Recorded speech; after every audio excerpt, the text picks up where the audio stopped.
akhlak berasal dari bahasa Arab, yaitu ahlakun, yang merupakan bentuk jamak dari kata hulkun yang artinya budi pekerti, temperamen, perilaku atau tingkah laku, dan kepribadian.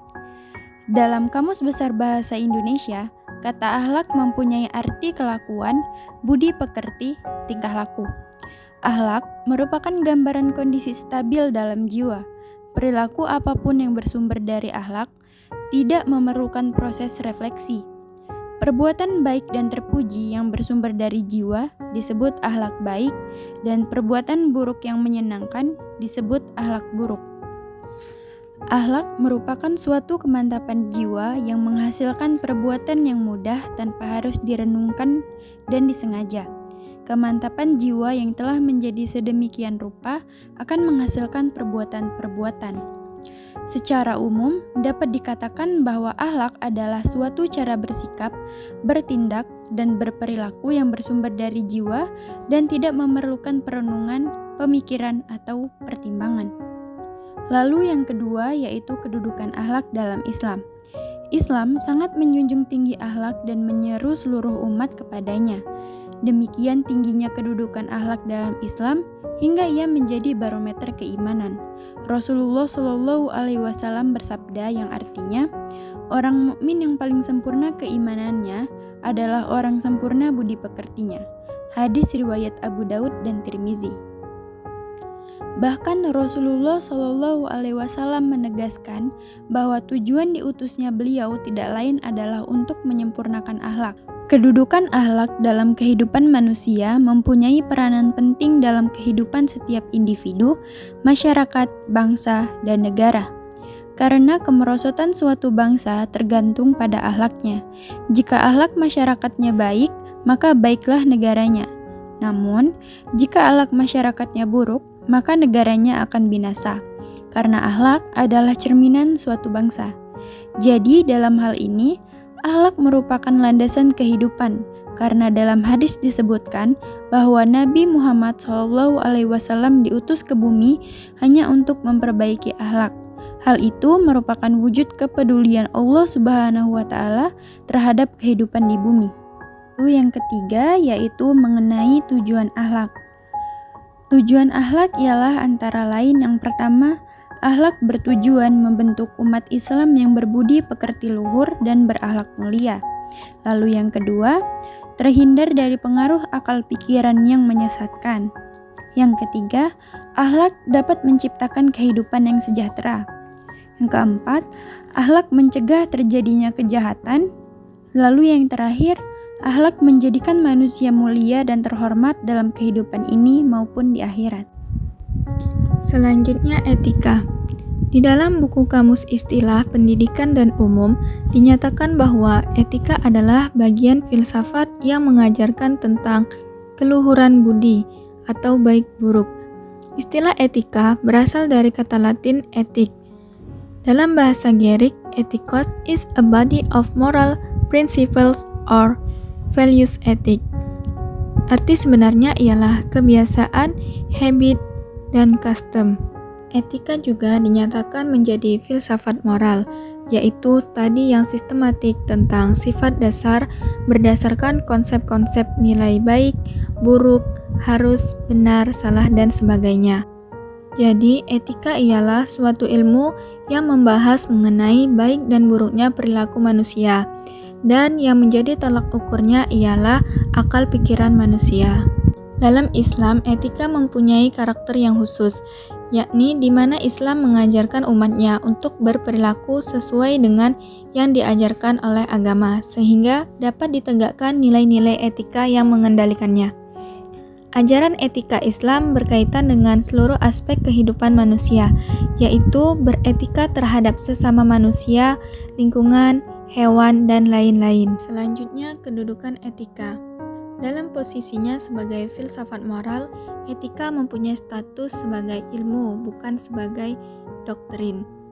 Dan kedudukan etika Islam dalam kehidupan manusia berada pada posisi terbaik sebagai individu dan sebagai anggota masyarakat. Jika etika seseorang baik, maka ia akan sejahtera lahir dan batinnya. Namun, jika etikanya buruk, maka buruk pula kesehatan jasmani dan rohaninya. Adapun tujuan etika, yang pertama ialah untuk menemukan, mengidentifikasi, menentukan, dan mendukung peran, hak, gagasan moral individu dan masyarakat, baik masyarakat pada umumnya, khususnya masyarakat profesional. Yang kedua, tujuan etika dari sudut pandang filsafat adalah untuk memperoleh pendapat yang sama bagi semua orang pada segala waktu dan dimanapun dengan mempertimbangkan baik buruknya tingkah laku sebagaimana yang dapat diketahui oleh akal. Namun, dalam upayanya mencapai tujuan tersebut, etika menemui kesulitan karena pemikiran masing-masing kelompok di dunia ini tentang apa yang baik dan apa yang buruk mempunyai standar atau kriteria yang berbeda. Baiklah, di sini saya akan melanjutkan materi tentang moral. Perkataan atau moral berasal dari bahasa Latin yaitu mores yang berarti adat kebiasaan. Dalam bahasa Indonesia dikatakan bahwa moral adalah baik buruk perbuatan dan kelakuan. Selanjutnya, Hamzah Yakub mengemukakan bahwa yang dimaksud dengan moral ialah sesuai dengan ide-ide yang umum diterima tentang tindakan manusia, mana yang baik dan wajar. Jadi sesuai dengan ukuran-ukuran tindakan yang oleh umum diterima yang meliputi kesatuan sosial atau lingkungan tertentu seseorang. Menurut Jarkawi, nilai moral diartikan sebagai isi mengenai keseluruhan tantangan yang mengatur perbuatan, tingkah laku, sikap, dan kebiasaan manusia dalam masyarakat berdasarkan pada ajaran nilai prinsip dan norma. Yang ketiga, tujuan moral. Ada beberapa tujuan dari pendidikan moral, yaitu memahami nilai budi pekerti di lingkungan keluarga, lokal, nasional, dan internasional dengan melalui adat istiadat, hukum, undang-undang, dan tatanan antar bahasa. Yang kedua, mengembangkan watak bahkan tabiat dengan konsisten serta memberi dan mengambil suatu keputusan yang bijak sesuai perkembangan zaman saat ini. Yang ketiga, menghadapi permasalahan yang nyata di kehidupan masyarakat secara rasional dalam mengambil keputusan yang terbaik setelah melakukan pertimbangan sesuai dengan norma yang berlaku. Yang keempat, menggunakan budi pekerti yang baik bagi pola perilaku yang berguna dan bertanggung jawab. D. Persamaan dan perbedaan antara akhlak, etika, dan moral. Persamaannya, akhlak, etika, dan moral merupakan suatu disiplin ilmu yang memiliki persamaan, yaitu sama-sama mengkaji masalah baik dan buruk tingkah laku manusia. Yang membedakannya adalah landasan yang digunakan untuk menentukan baik dan buruknya perbuatan seseorang.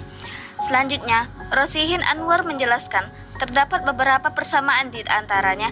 Pertama, akhlak, etika, dan moral mengacu pada ajaran atau gambaran tentang perbuatan, tingkah laku, sifat, dan perangai yang baik. Kedua, akhlak, etika, moral merupakan prinsip atau aturan hidup manusia untuk mengatur martabat dan harkat kemanusiaannya. Semakin tinggi kualitas akhlak, etika, dan moral seseorang atau sekelompok orang, semakin tinggi kualitas kemanusiaannya. Sebaliknya, semakin rendah kualitas dari ketiganya pada sekelompok orang, maka semakin rendah kualitas kemanusiaannya. Adapun perbedaan antara akhlak, etika, dan moral yakni akhlak berbeda dengan etika dan moral. Akhlak lebih bersifat transendental karena berasal dan bersumber dari Allah. Sementara etika dan moral bersifat relatif, dinamis, dan nisbi karena merupakan pemahaman dan pemaknaan manusia melalui elaborasi ijtihadnya terhadap persoalan baik dan buruk demi kesejahteraan hidup manusia di dunia dan kebahagiaan hidup di akhirat. Jadi dapat kita simpulkan, akhlak merupakan suatu kemantapan jiwa yang menghasilkan perbuatan yang mudah tanpa harus direnungkan dan disengaja.